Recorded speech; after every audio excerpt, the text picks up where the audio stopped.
नमस्कार दोस्तों, सभी का स्वागत है सिंपल BN BPSC में।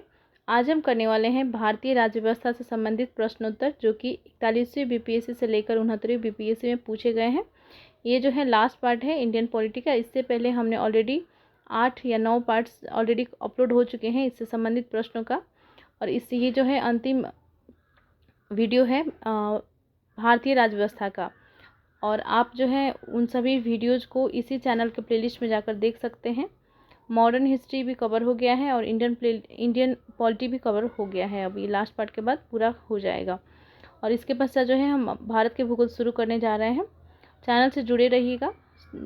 अभी तक आपने चैनल को सब्सक्राइब नहीं किया है तो चैनल को सब्सक्राइब कर लीजिए। शुरू करते हैं आज का वीडियो। हमारा प्रश्न है, निम्नलिखित शब्दों को तार्किक और सार्थक क्रम में सजाइए। देखिए कौन जो है वरीयता क्रम के अनुसार जो है कौन से पहले फर्स्ट में आते हैं, पहले आते हैं।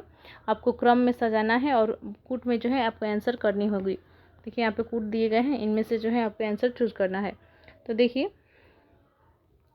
आपके ऑप्शंस देख लीजिए, उपराष्ट्रपति, राष्ट्रपति, अध्यक्ष, प्रधानमंत्री, सांसद। तो देखिए सबसे उच्च जो है, जिसे भारत के प्रथम नागरिक भी कहा जाता है, वो ये जो है राष्ट्रपति होते हैं। फर्स्ट में जो है राष्ट्रपति आएंगे। उसके पश्चात जो उनसे नीचे जो आते हैं वो आते हैं उपराष्ट्रपति, और उसके पश्चात जो है प्रधानमंत्री आते हैं। उसके पश्चात अध्यक्ष आते हैं। उसके पश्चात जो है सांसद आते हैं। तो देखिए इस तरह से देखा जाए तो आपका हो जाएगा सबसे पहले 2, 1, और उसके बाद से होगा आपका 4 एंड 3 और 5। तो देखिए इसमें नहीं दी गई है, BCD में हो सकता है ये जो है। देखिए C में जो है आपको दिया गया है ये ऑप्शन। करेक्ट आंसर आपका हो जाएगा ऑप्शन C। ऑप्शन C जो है आपका करेक्ट आंसर है। देखिए 68 BPSC का ये प्रश्न था। अगला प्रश्न देखते हैं। भारत में जिला स्तर पर उपभोक्ता विवाद निवारण के संदर्भ में निम्नलिखित में से कौन सा कथन सही नहीं है। आपके ऑप्शंस है, जिला फोरम उन शिकायतों पर विचार करता है जहां वस्तुओं या सेवाओं का मूल्य 50 लाख रुपए से अधिक नहीं होता है। ऑप्शन बी है, राज्य सरकार यदि उचित समझे तो एक जिले में एक से अधिक जिला फोरम की स्थापना कर सकती है। जिला फोरम के सदस्यों में से एक महिला होगी। उपरोक्त में से एक से अधिक, उपरोक्त में से एक कोई नहीं। तो देखिए इसका करेक्ट आंसर आपका हो जाएगा ऑप्शन ई, उपरोक्त में से कोई नहीं। क्योंकि इसमें जो है आप प्रश्न ठीक से ध्यान से यदि पढ़ते हैं तो आपको पता चलेगा ये दिए गए सभी ऑप्शन सही हैं, और इसमें पूछा गया है आपसे कि कौन सा कथन जो है सही नहीं है। तो ये ऑप्शन सभी सही है, क्योंकि जिला फोरम उन शिकायतों पर विचार करता है जहां वस्तुओं और सेवाओं का मूल्य 50 लाख रुपए से अधिक नहीं होती है। और उसके बाद से जो है सरकार राज्य सरकार जो है एक जिले में एक से अधिक जिला फोरम की स्थापना कर सकती है, और जिला फोरम के सदस्य में एक महिला होना अनिवार्य है। ये सभी कथन जो है सही नहीं है। आपसे पूछा गया है कौन सा कथन सही नहीं है, पूछा। ये सभी दिए गए कथन सही है और कौन सा कथन सही नहीं है ये पूछा गया है आपसे। तो इसलिए आपका करेक्ट आंसर हो जाएगा उपरोक्त में से कोई नहीं। ऑप्शन ई आपका करेक्ट हो जाएगा इस प्रश्न का आंसर। अगला प्रश्न देखते हैं। निम्नलिखित में से किसे समुदाय विकास के पहले कार्यक्रम के रूप में स्थापित किया गया था। आपके ऑप्शंस हैं, सहयोग आंदोलन, राष्ट्रीय विस्तार सेवा, एकीकृत ग्रामीण विकास कार्यक्रम। उपरोक्त में से एक से अधिक, उपरोक्त में से कोई नहीं। 68 BPSC का ये प्रश्न है। तो देखिए समुदाय विकास से पहले कार्यक्रम के रूप में स्थापित क्या किया गया था। तो ये हो जाएगा आपका ऑप्शन ए, सहयोग आंदोलन को जो है स्थापित किया गया था। समुदाय विकास के कार्यक्रम से पहले जो है सहयोग आंदोलन के कार्यक्रम को जो है स्थापित किया गया था। अगला देखते हैं। राज्य का मंत्रिपरिषद सामूहिक तौर पर किसके प्रति उत्तरदायी है। मंत्रिपरिषद जो है किसके प्रति उत्तरदायी होता है ये पूछा गया है आपसे। आपके ऑप्शंस हैं, विधानसभा, मुख्यमंत्री, राज्यपाल, और उपरोक्त में से एक से अधिक, उपरोक्त में से कोई नहीं। तो देखिए मंत्रिपरिषद जो है ये किसके प्रति उत्तरदायी होता है। तो देखिए अनुच्छेद 164(2) में जो है ये बताया गया है कि मंत्रिपरिषद जो है राज्य की विधानसभा के प्रति सामूहिक रूप से उत्तरदायी होती है। और इसी प्रकार से देखें तो केंद्र का मंत्रिपरिषद सामूहिक तौर पर जो है लोकसभा के प्रति उत्तरदायी होती है। तो इसमें जो है करेक्ट आंसर आपका हो जाएगा विधानसभा। ये राज्य का पूछा गया है, राज्य का मंत्रिपरिषद जो है सामूहिक रूप से सामूहिक तौर पर किसके प्रति उत्तरदायी होता है, तो ये जो है विधानसभा पर उत्तरदायी होती है। और केंद्र का पूछा जाए यदि केंद्र का मंत्रिपरिषद, तो ये जो है सामूहिक तौर पर लोकसभा के प्रति उत्तरदायी होती है। अगला प्रश्न देखते हैं, निम्नलिखित में से किसका संबंध भारत के सर्वोच्च न्यायालय से है। आपके ऑप्शंस है कोलोजियम प्रणाली, अपीलीय अधिकार क्षेत्र, मूल अधिकार क्षेत्र, उपरोक्त में से एक से अधिक, उपरोक्त में से कोई नहीं। देखिए ऑप्शंस के अनुसार से जो है आपका करेक्ट आंसर इसमें हो जाएगा ऑप्शन डी, उपरोक्त में से एक से अधिक। ऑप्शन डी इसका करेक्ट आंसर हो जाएगा। कोलिजियम प्रणाली जो है इसमें एक प्रणाली होती है जिसमें जो है 5 वरिष्ठम न्यायाधीश होते हैं सुप्रीम कोर्ट के, जो जिनका कार्य होता है जज का नियुक्ति करना, उच्चतम न्यायालय का सुप्रीम कोर्ट का जज का नियुक्ति जो है कोलिजियम प्रणाली के वरिष्ठम न्यायाधीश ही करते हैं। और इनमें से इनकी अध्यक्षता जो है मुख्य न्यायाधीश करते हैं। और अपीलीय अधिकार क्षेत्र की यदि बात करें तो अनुच्छेद 132 से लेकर 136 तक जो है सर्वोच्च न्यायालय ने अपीलीय क्षेत्राधिकार का उल्लेख किया गया है।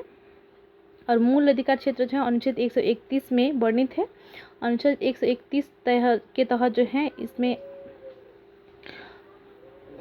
मूल अधिकार क्षेत्र के तहत जो ये अनेक निर्णय लेते हैं, अनेक विवाद जो है ये सुलझाते हैं। जैसे केंद्र राज्य विवाद हुआ है, राज्य राज्य विवाद हुआ है, ये सभी को जो है सुलझाने का कार्य सुप्रीम कोर्ट करती है। इसलिए करेक्ट आंसर आपका हो जाएगा उपरोक्त में से एक से अधिक। अगला क्वेश्चन देखते हैं। 17 नवंबर का आपकी पीटी है, तो आप जो है तैयारी में लग जाइए। और देखिए हम जो है मॉडर्न हिस्ट्री कवर कर लिए हैं हम लोग, और बिहार स्पेशल के भी कुछ प्रश्न ऑलरेडी कवर हो चुके हैं। और जो बचे हुए प्रश्न हैं हम दूसरे आगे जो है आपको अवेलेबल करा देंगे। और उसी तरह जो है इंडियन पॉलिटी, मॉडर्न हिस्ट्री, ये सभी समाप्त हो गए हैं। मॉडर्न हिस्ट्री से बहुत अधिक प्रश्न पूछे जाते हैं, तो उन पर आप अधिक फोकस करें। और सभी इम्पोर्टेंट है। यदि मान लीजिए आपका पीटी क्लियर हो जाता है तो मेंस के लिए तो पॉलिटी से लेकर हर एक सब्जेक्ट पढ़ना एकदम आवश्यक ही हो जाती है। तो इसके पश्चात जो है बिहार स्पेशल, उसके बाद जो है साइंस के प्रश्न जो है आपके अवेलेबल आपके लिए कर दी जाएंगी। और देखिए आते हैं प्रश्न पर, निम्नलिखित में से कौन भारतीय संघ का 28वां राज्य है। आपके ऑप्शंस है उत्तराखंड, झारखंड, छत्तीसगढ़, इनमें से कोई नहीं। तो देखिए इसमें जो है आपका यदि 28वां राज्य की बात करें तो ये जो है 2005 का ही प्रश्न है। तो उसके अनुसार जो है 28वां राज्य उस समय 2027 राज्य थे जब झारखंड बना था 15 नवंबर 2000 को। तो ये जो है उस समय 28वें राज्य के रूप में जो है ये बना था, झारखंड की स्थापना हुई थी। और बिहार से अलग होकर 15 नवंबर 2000 ईस्वी को जो है झारखंड राज्य बना था। और 28वां राज्य के रूप में जो है वे स्थापित हुआ था। उस समय जो है 27 राज्य टोटल थे। तो इसलिए करेक्ट आंसर आपका हो जाएगा ऑप्शन बी, झारखंड। भारतीय संविधान की निम्नलिखित अनुसूचियों में से किसमें राज्यों की परिषद में सीटों के आवंटन के प्रावधान समाविष्ट है। भारतीय संविधान की निम्नलिखित अनुसूचियों में से किसमें राज्यों की परिषद में सीटों का आवंटन के प्रावधान समाविष्ट है। आपके ऑप्शंस हैं प्रथम, तीसरी, पांचवी, चौथी।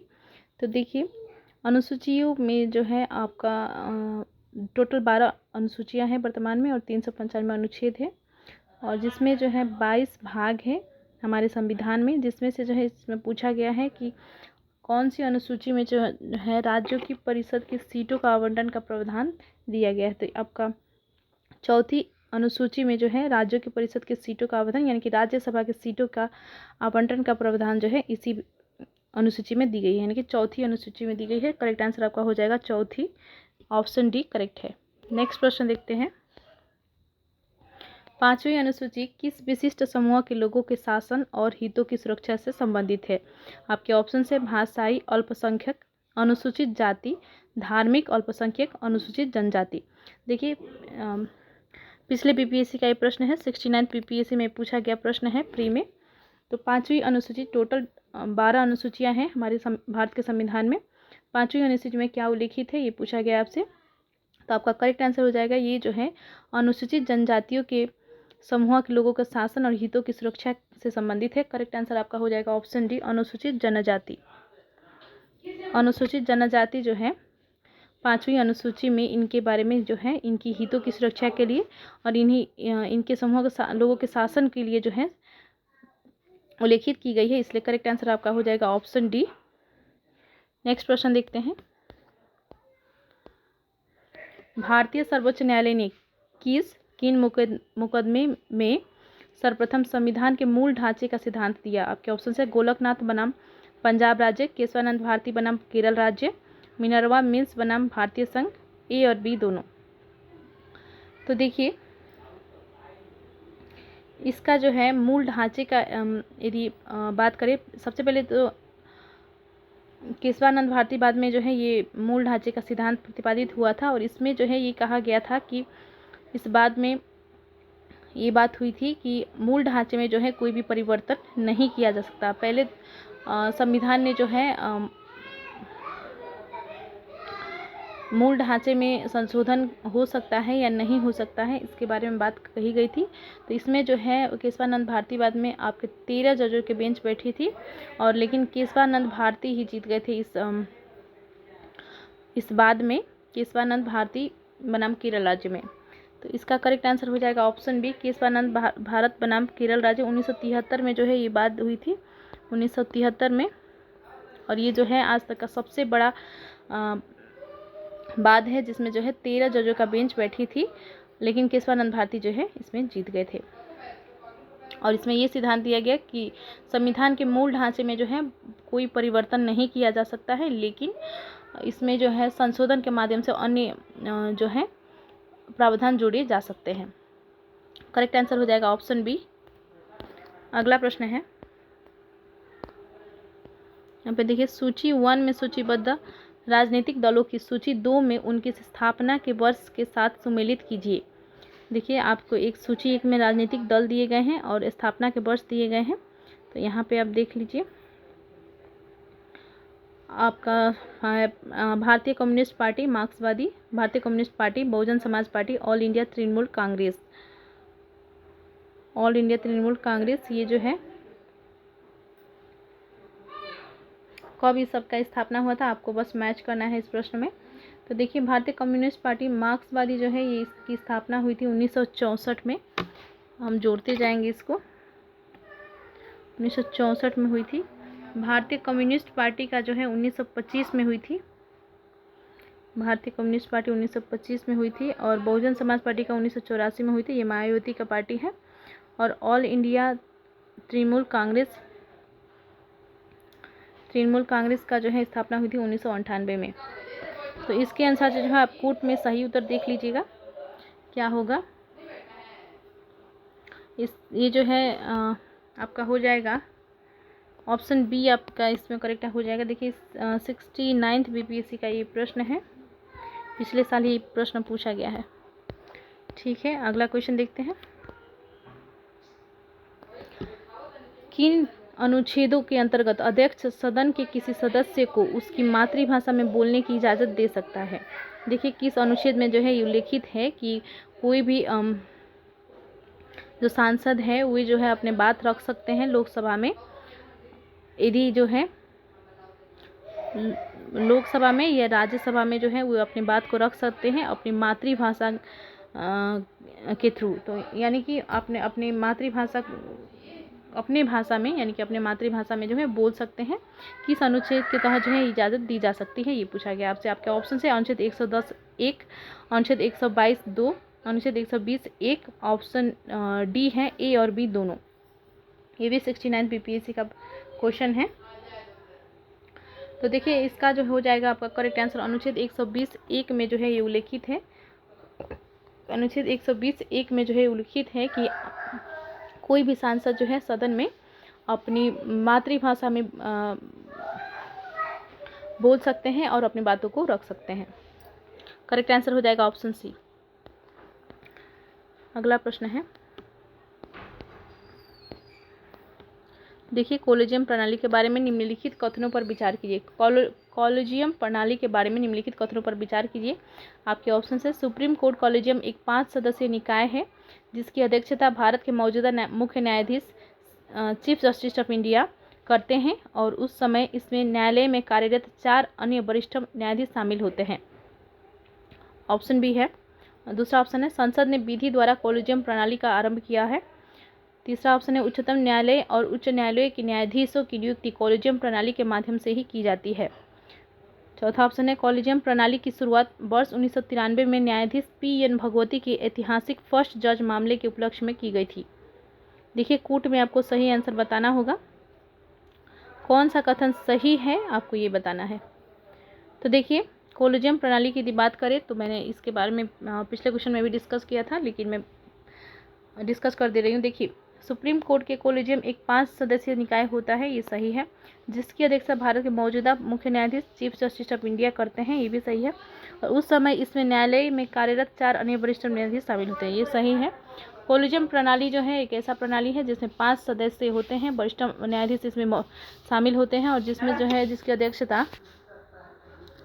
जिसकी अध्यक्षता जो है चीफ जस्टिस ऑफ इंडिया करते हैं। और उसमें जो है ये जो है इसके तहत जो है सुप्रीम कोर्ट के जजों की नियुक्ति होती है इस प्रणाली के द्वारा। और सुप्रीम कोर्ट के जज की योग्यता भी अलग अलग होते हैं, जैसे कि यदि सुप्रीम कोर्ट की जज के लिए योग्यता है कि आपको 5 साल जज रहना चाहिए हाई कोर्ट में, और साथ में जो है 10 वर्ष आप वकील रहे हो किसी भी हाई कोर्ट में या सुप्रीम कोर्ट में, तब जाकर जो है आप जज के लिए नियुक्त हो सकते हैं। और कॉलेजियम प्रणाली के द्वारा ही जो है आपका नियुक्ति होगी। और देखिए दूसरा ऑप्शन में क्या दिया गया है, ये करेक्ट होगा आपका ऑप्शन ए करेक्ट, ऑप्शन 1 जो है करेक्ट है आपका। ऑप्शन 2 देखते हैं, संसद ने विधि द्वारा कॉलेजियम प्रणाली का आरंभ किया है, ये करेक्ट नहीं है, क्योंकि संसद ने जो है इसका आरंभ नहीं किया गया था, बल्कि सर्वोच्च न्यायालय ने ही आरंभ किया था इसका, और आरंभ किया था इसको। करेक्ट आंसर आपका और देखिए ऑप्शन 3 पहले देख लेते हैं, उच्चतम न्यायालय और उच्च न्यायालयों के न्यायाधीशों की नियुक्ति कॉलेजियम प्रणाली के माध्यम से ही की जाती है, ये सही होगा आपका, क्योंकि उच्चतम न्यायालय यानी कि सर्वोच्च न्यायालय और उच्च न्यायालय के न्यायाधीशों की नियुक्ति जो है कॉलेजियम प्रणाली के माध्यम से ही की जाती है, ये करेक्ट हो जाएगा। अगला देखते हैं, कॉलेजियम प्रणाली की शुरुआत वर्ष 1993 में न्यायाधीश PN भगवती के ऐतिहासिक फर्स्ट जज मामले में के उपलक्ष्य में की गई थी, नहीं ये करेक्ट नहीं होगा, क्योंकि इसकी शुरुआत जो है दूसरा जज मामले में की गई थी, द्वितीय जज मामले में की गई थी, इसलिए ये भी जो है रॉन्ग दिया गया है। तो इसका आपका करेक्ट आंसर हो जाएगा, देखिए फर्स्ट करेक्ट है और आपका है थर्ड करेक्ट है। तो आपका देखिए 1 और 3 किस में है, 1 और 3 ऑप्शन ए में ही दी गई है, ऑप्शन ए करेक्ट आंसर हो जाएगा आपका। 69 BPSC प्री का ये भी प्रश्न था।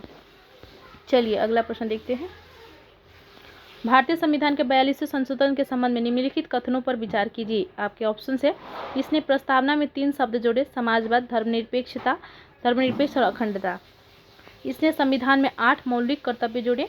इसने नए निर्देशक सिद्धांत जोड़े, यानी अनुच्छेद 29A, अनुच्छेद 43A और अनुच्छेद 47।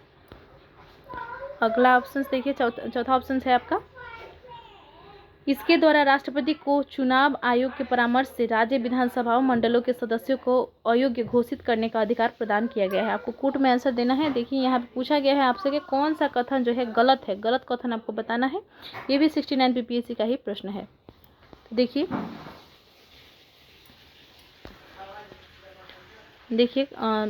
42वां संशोधन को जो है ये 1976 में हुआ था, और इसे जो है लघु संविधान के नाम से भी जाना जाता है, क्योंकि इसमें जो है बहुत सारे परिवर्तन किए गए थे संविधान के संशोधन के माध्यम, इस संशोधन के माध्यम से जो है बहुत सारे परिवर्तन संविधान में हुए थे। तो इसमें देखिए प्रस्तावना में जो है 3 शब्द जोड़े गए थे, समाजवाद, धर्मनिरपेक्ष और अखंडता को जोड़ा गया था प्रस्तावना में, इसी के माध्यम से ये करेक्ट हो जाएगा। इसने संविधान में 8 मौलिक कर्तव्य जोड़े, नहीं ये करेक्ट नहीं होगा, क्योंकि 10 मौलिक कर्तव्य को जो है जोड़ा गया था 42वें संविधान संशोधन के तहत। अगला ऑप्शन देखिए, इसने नए निर्देशक सिद्धांत जोड़े, यानी कि 39A 43A और 47 नहीं। देखिए अनुच्छेद किसी कोई भी अनुच्छेद जो है नहीं जोड़ा जा सकता है, जैसा कि हमने पढ़ लिया है केशवानंद भारतीवाद के अनुसार से जो है किसी भी नए अनुच्छेद को नहीं जोड़ा जा सकता है। यदि जोड़ा भी जाएगा तो अनुच्छेद जैसे कि 39A जोड़ा गया है, A को ABCD करके जोड़ा जा सकता है, लेकिन अनुच्छेद ही सिर्फ नहीं जोड़ा जा सकता है। इसी से आप अंदाज़ा लगा सकते हैं कि क्या है ये करेक्ट आंसर, ऑप्शन करेक्ट है या रॉन्ग है। तो देखिए इसमें जो है नीति निषेध सिद्धांत जो है नहीं जोड़े गए थे। ये जो है अनुच्छेद 39A जोड़ा गया था, अनुच्छेद 43 जोड़ा गया था और अनुच्छेद 48A जोड़ा गया था। ये जो है 47 अनुच्छेद 47 को नहीं जोड़ा गया था, इसलिए ये ऑप्शन जो है आपका करेक्ट नहीं है। ऑप्शन थर्ड आपका गलत है।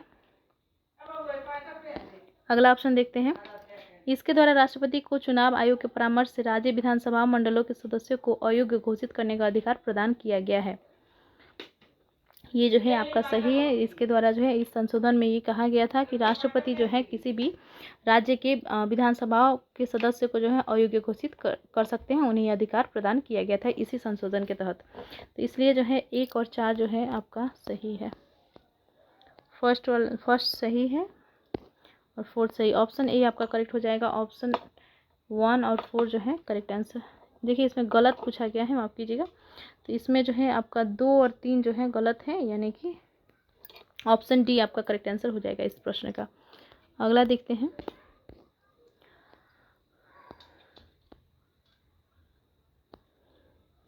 किसी समुदाय के अनुसूचित जनजाति के रूप में घोषित करने के लिए आवश्यक विशिष्टताएं हैं।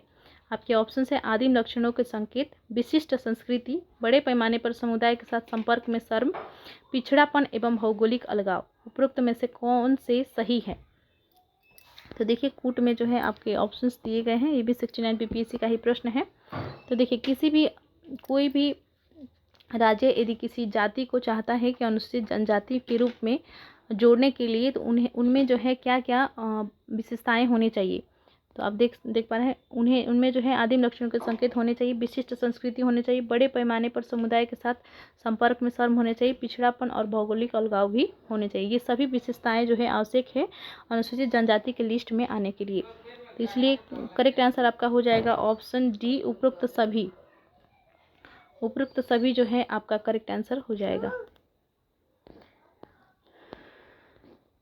देखिए अब जो है हमने पॉलिटी का सभी प्रश्नों को समाप्त कर लिया है और चैनल को जरूर सब्सक्राइब कर लीजिएगा यदि आपने अभी तक चैनल को सब्सक्राइब नहीं किया है तो। और देखिए इसके पश्चात जो है हम भूगोल के प्रश्न को करेंगे। भारत के भूगोल से संबंधित अगला वीडियो जो है आपको अवेलेबल किया जाएगा। चैनल को सब्सक्राइब कर लीजिए, वीडियो को लाइक कीजिए, दोस्तों में शेयर कीजिए। धन्यवाद।